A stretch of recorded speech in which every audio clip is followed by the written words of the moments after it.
Pour le coup, j'ai pas trop voulu changer l'idée générale derrière le style du personnage. J'ai juste décidé de cacher ses yeux derrière sa frange et de lui ajouter des taches de rousseur pour accentuer sa jeunesse. Elle a toujours des yeux, hein, c'est juste une manière d'accentuer sa coupe originale. C'est pas comme si ça allait changer sa vue de toute façon. Sauf si on lui met des chaussures, là ça va lui faire comme un bandeau. Donc elle n'en aura pas là non plus. Pour le coup, j'ai essayé de reprendre 2-3 détails de sa tenue de base pour les actualiser un peu. J'aime bien son bandeau, mais moyennement les espèces de boucles de coton sur les tempes. Je sais pas, je trouve que ça fait cache-oreille. Mais enfin, ça ce sont les directives visuelles. Pour son rôle dans l'histoire, il ne changera pas trop. Si ce n'est que Toph sera la fille d'un couple de partisans de la Nation du Feu qui, en plus de la couver comme si elle était en verre, encourage l'influence de la Nation sur leur cité natale. Bien qu'acceptant et reconnaissant ce que la Nation a apporté au quotidien, Toph est assez lucide pour se poser des questions.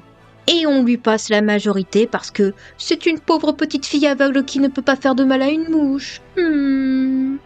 Quand notre trio de héros arrive dans sa cité, elle finit par les rejoindre afin d'échapper une bonne fois pour toutes à la cage dorée dans laquelle ses parents l'enferment depuis sa naissance. Et tout comme Katara, l'influence d'Aang lui permet de renouer avec ses propres maîtrises.